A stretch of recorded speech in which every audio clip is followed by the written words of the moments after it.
नमस्कार दोस्तों, एक बार मैं फिर से स्वागत करता हूं आप सभी लोगों का आपका अपने YouTube चैनल गुरुवर जी के में। जी हाँ दोस्तों, तो मैं हूं अंकित सिंह और आज आप लोगों के लिए लेकर आया हूं एक नई वैकेंसी की जानकारी।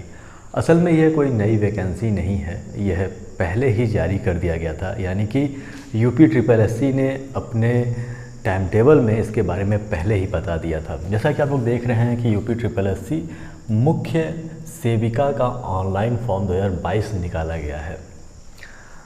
अब जब मैंने इसके नोटिफिकेशन को देखा तो जब इसके आवेदन तथा शुल्क जमा करने की तिथि को मैंने देखा तो यहाँ पे लिखा हुआ था 3/8/2022 यानी कि 3 अगस्त 2022। तो मैं कंफ्यूज हो गया कि इसे तो 3 जुलाई होना चाहिए, क्योंकि अभी जुलाई का मतलब प्रारंभिक दिवस ही चल रहा है। आज जैसा कि आप लोग जानते हैं कि 5 जुलाई है। तो मुझे लगा कि ऐसा आयोग ने क्यों किया कि 1 महीना पहले ही यह सूचना दे दिया। जी हाँ दोस्तों, ये आयोग ने लगभग 1 महीना पहले ही यह जारी कर दिया है नोटिफिकेशन कि आप लोगों का यह जो फॉर्म है, यानी कि मुख्य सेविका का जो ऑनलाइन फॉर्म भरा जाएगा वह 3 अगस्त 2022 से भरा जाएगा। तो आजकल मैं देख रहा हूँ कि ये जो आयोग है वह काफ़ी मतलब फ्रंट में होकर कार्य कर रही है और बहुत ही तेज़ी के साथ कार्य कर रही है।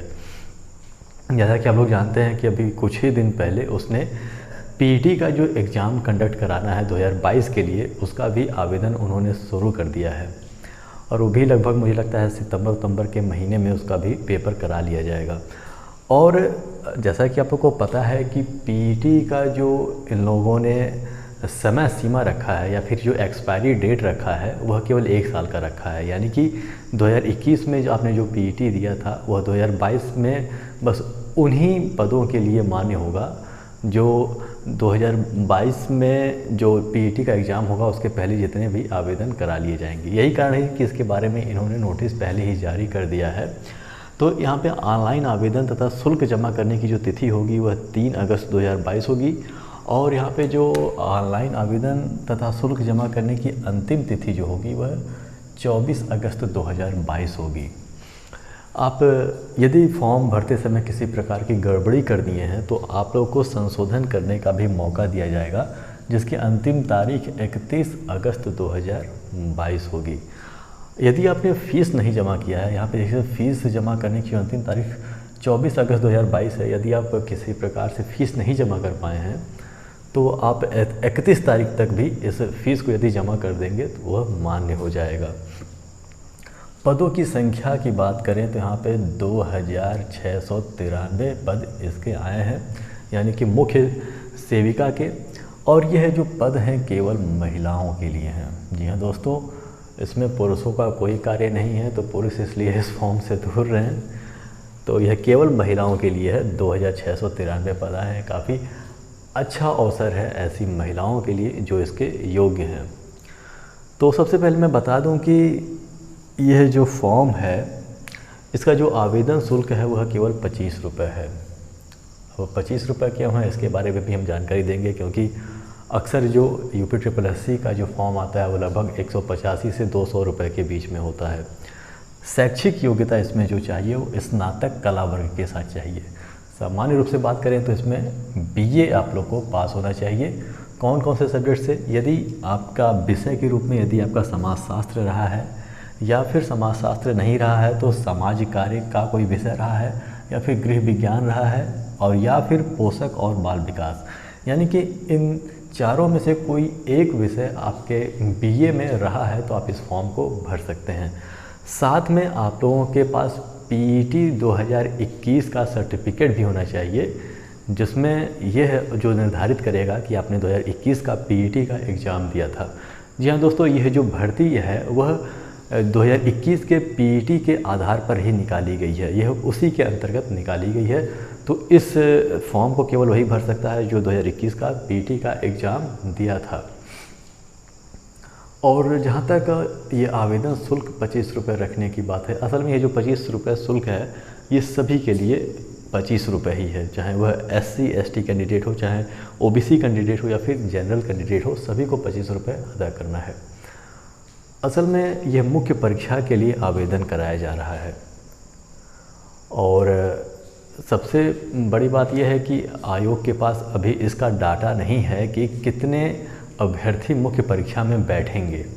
असल में उनके पास इस चीज़ का तो डाटा है कि कितने अभ्यर्थी पीईटी 2021 का एग्ज़ाम दिए थे, पर उनके पास अभी ये डाटा नहीं है कि इस फॉर्म के लिए, यह मुख्य सेविका के लिए कितने अभ्यर्थी बैठने वाले हैं। क्योंकि बहुत सारे अभ्यर्थी हो सकता है फॉर्म ना डाले या फिर उनका मन बदल गया हो, या फिर बहुत सारे ऐसे अभ्यर्थी भी हो सकते हैं जिनके बहुत कम नंबर आए हों और वह ये सोचते हों कि हो सकता है कि मुख्य परीक्षा के लिए कट ऑफ में उनका नाम ना आए, तो भी नहीं भर सकते हैं। तो इसलिए यह आवेदन कराया जा रहा है। यह आवेदन मुख्य रूप से बस डाटा इकट्ठा करने के लिए किया जा रहा है, इसलिए 25 रुपये इसका शुल्क है। जब इस फॉर्म को आप भर देंगे, जब आयोग के पास आपका डाटा उपलब्ध हो जाएगा, तब वह कट ऑफ जारी करेंगे इसका, यानी कि पीईटी के आधार पे वह कट ऑफ जारी करेंगे और यह बताएंगे कि कितने अभ्यर्थी या फिर कट ऑफ लिस्ट में आपका नाम शामिल किया जाएगा या नहीं किया जाएगा, वो उसके बाद ही पता चल पाएगा। 25 रुपये अभी जमा करा ले रहे हैं और जब आपका नाम यदि आ जाएगा लिस्ट में, कट ऑफ लिस्ट में, तो वो आपसे लगभग 185 से लेकर 200 रुपये तक जमा करा सकते हैं मुख्य परीक्षा के शुल्क के रूप में। तो आप लोग खुश मत होइएगा कि आप लोग इतने रुपए में ही निपट जाएंगे। नहीं, ये जो आयोग है वह इतना भी दिलदार नहीं है, ये आपसे हर जगह पैसे वसूल करेगी। आयु सीमा की यदि हम बात करें तो आयु सीमा जो इसमें है वह 21 से 40 वर्ष आप लोग का होना चाहिए, यानी कि 21 साल से लेकर 40 वर्ष के बीच में यदि आप हैं तो आप इस फॉर्म को भर सकते हैं। और जो आयु सीमा की जो गणना की जाएगी वह 1 जुलाई 2022 के अनुसार की जाएगी। जी हाँ दोस्तों, यानी कि 1 जुलाई 2022 को आपकी जो उम्र होनी चाहिए वह 21 साल से कम नहीं होनी चाहिए और 40 साल से अधिक नहीं होनी चाहिए।